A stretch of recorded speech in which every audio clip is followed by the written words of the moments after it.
Hi, my name is Mikkel Hales. This is for my Technology 1010 class, and my presentation is on how nanotechnology affects friction in animals. And this is kind of an interesting subject because we don't usually think of friction really affecting animals in their everyday life. However, it affects everybody in their everyday life. We read from the textbook that friction is basically the force that pushes back on two objects that are in contact with each other. So animals have to be able to overcome that to move. All of us do. For example, if an animal or a human is swimming through the water, they have to overcome the friction that the water pushes against them, and they have to be able to push through that friction, if that makes sense. And so there are a lot of animals that use nanotechnology in their everyday life, and nanotechnology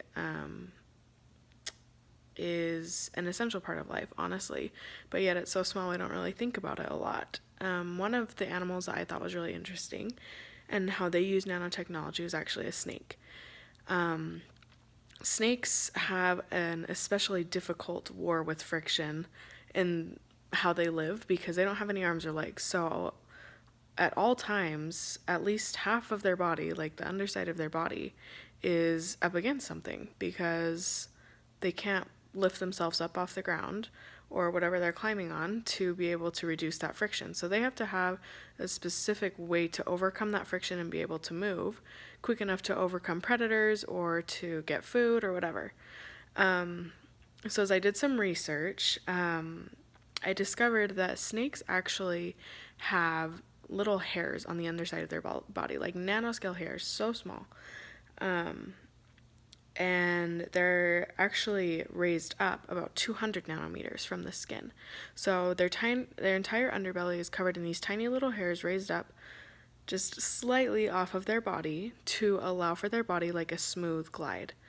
And it kind of made me think of like a parking spike. And I have a picture here. So that's kind of what the snake's hairs are like. They only go one way. They can't go backwards, they can't go sideways, which keeps them from falling off of things. And I've got a picture here of a snake that kind of really demonstrates how you see its scales are all pointing one way backwards. So obviously the snake has the little nano-sized hairs on its belly, but this kind of gives a dramatic view of how those hairs go, and that is how it helps the snake survive.